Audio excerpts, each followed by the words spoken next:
Deus ibi est. Live in charity and steadfast love. Live in charity. God will dwell with you.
A reading from the Holy Gospel according to Matthew, chapter 21, verses 1 through 11. When they had come near Jerusalem and had reached Bethphage at the Mount of Olives, Jesus sent 2 disciples, saying to them, "Go into the village ahead of you, and immediately you will find a donkey tied and a colt with her. Untie them and bring them to me. If anyone says anything to you, just say this: 'The Lord needs them,' and he will send them immediately." This took place to fulfill what had been spoken through the prophet, saying, "Tell the daughter of Zion, look, your king is coming to you, humble and mounted on a donkey, and on a colt, the foal of a donkey." The disciples went and did as Jesus had directed them. They brought the donkey and the colt and put their cloaks on them, and he sat on them. A very large crowd spread their cloaks on the road, and the others cut branches from the trees and spread them on the road. The crowds that went ahead of him and that followed were shouting, "Hosanna to the Son of David! Blessed is the one who comes in the name of the Lord! Hosanna in the highest heaven!" When he entered Jerusalem, the whole city was in turmoil, saying, "Who is this?" The crowds were saying, "This is the prophet Jesus of Nazareth in Galilee." The word of God for the people of God. Thanks be to God. Good morning, Chino Valley United Methodist Church family, and all our guests and visitors with us. This is our Sunday, Palm Sunday celebration of the Word service. We are posting this to our web page and also to our Facebook page, as well as trying to distribute it via email. So please take a look at those sites. Know that we are the body of Christ, gathered as one. And in our practice of our social distancing, we are complying with the stay at home, stay healthy, and stay connected order that is in place here in Arizona. If all goes well, we will continue to video and have on Good Friday at 12 noon another message where we will celebrate, yes, I said celebrate, the Passion of Christ. I remind everyone that as we officially begin this week, this Holy Week, that we are aware that this is the final days of Jesus' earthly life, as those final days leading to Jerusalem, right to the cross. We're going to a place that has an emphasis on the palms and the shouts of Hosanna. Palm Sunday is the culmination of the 5 weeks of Lent that we have gathered. And here we are now, coming to these final days. So we tell the stories of our salvation history, and we break open the Word of God in oh so many ways. We know that God is ever present and has loved all of creation from the beginning of time. In fact, before the beginning of time as we know it, because God transcends time. And we too are invited anew to, in our physical separation, to transcend this time and gather together spiritually with one another.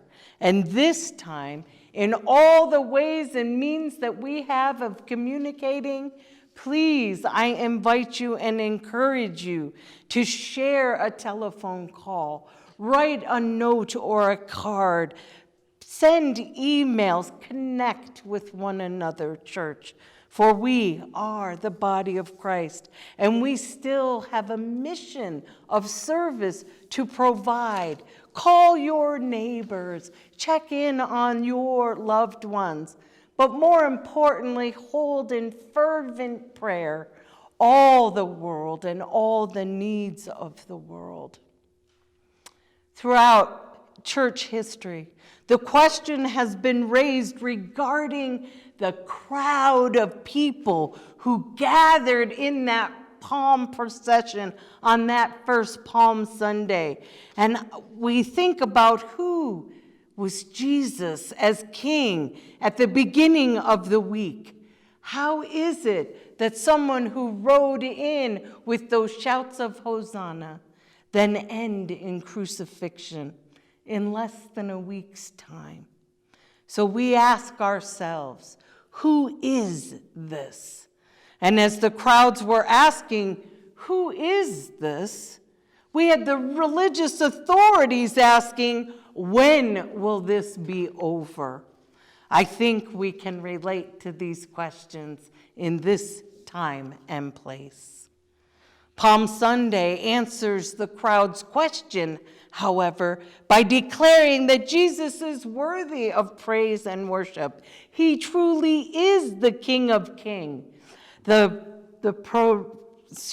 promised Messiah, the Son of David, the one who rivals Herod and the one whom the wise men visited, whose lineage can be traced back through the Davidic line, all the way back through Abraham to Adam.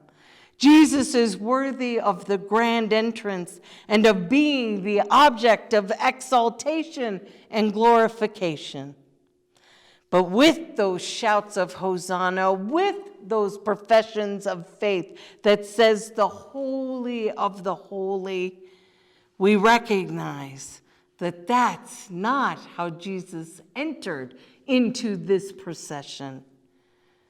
We remember that he came humble on a donkey, not on a white horse, not in all the regalia, but in his poverty, in his humility, in his full knowledge of knowing he was going to the cross.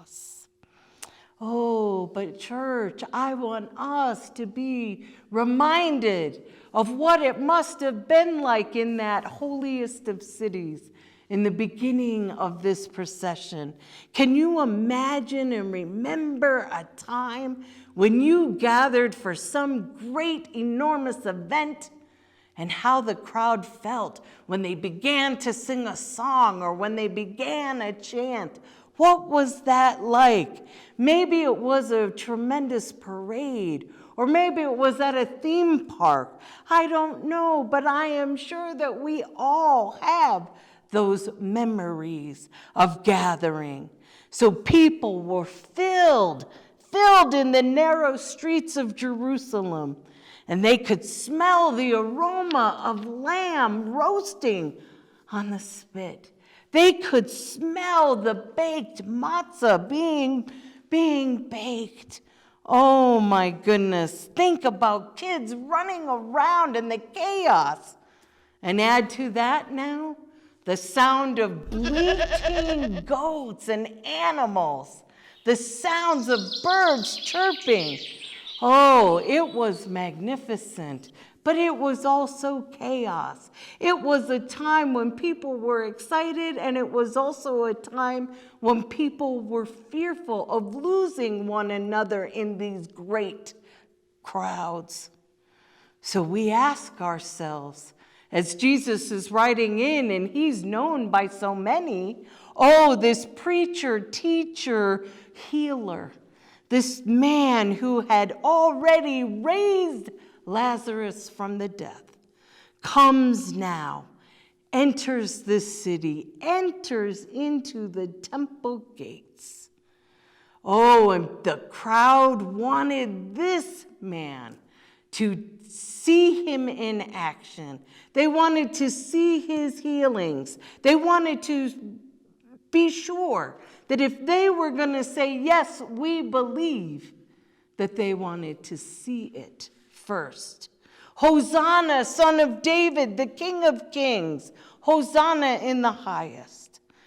Oh, the crowds. Oh, remember, they were excited. But there were oh so many others that were there gathered, that were mad about being and living in occupied Roman territory.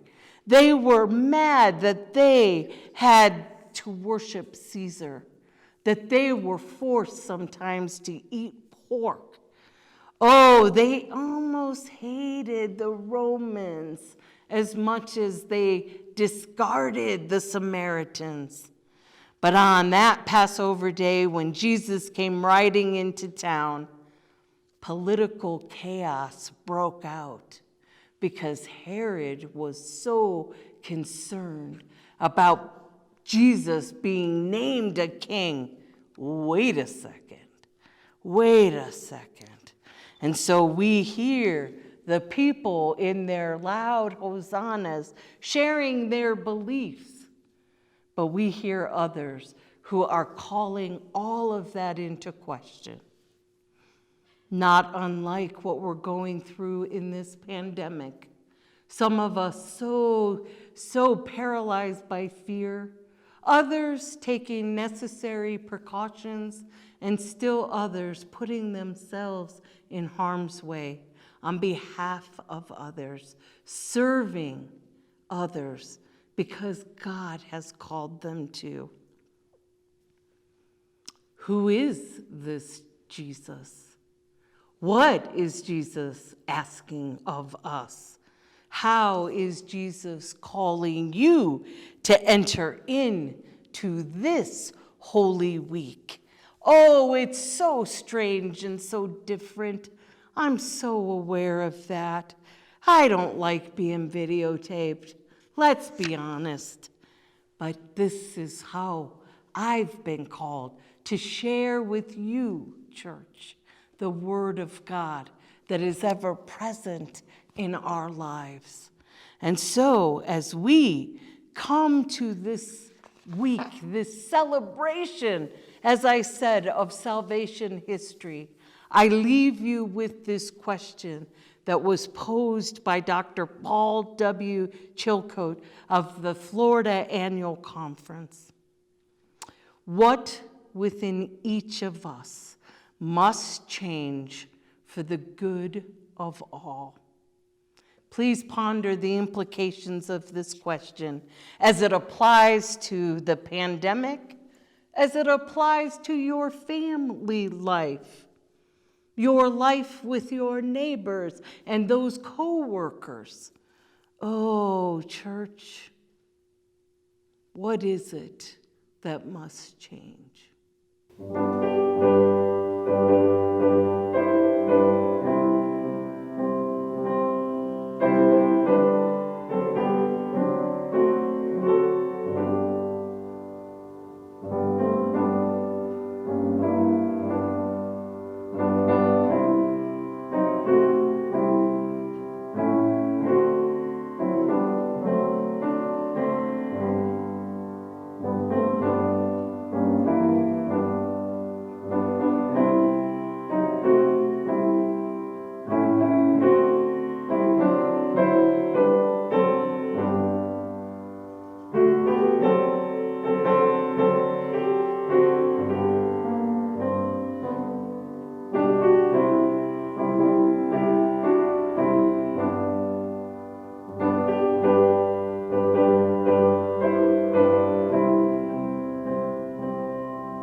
Now I invite you to pray with me. We pray during these unprecedented times that we continue to proclaim and profess Jesus Christ as our Lord and Savior. We uplift all those who have contracted COVID-19 coronavirus, and for those who have died, and for all those who love them. We pray, O God, for all who hear the call in their hearts to serve others. Oh, we pray for grocery store clerks, for pharmacy workers and restaurant employees, for truck drivers, for first responders and medical personnel, and all health professionals. We pray for our military service women and men, and we pray for all our neighbors for whom you know, we know, oh God, that is all your beloved children. And so as we pray for the state of the world, the state of the church, the state of our very own lives, We pray in thanksgiving for the gift of your Spirit, O God, and for the King of Kings, Jesus, who leads us from the throne of a cross. Amen. Go in peace.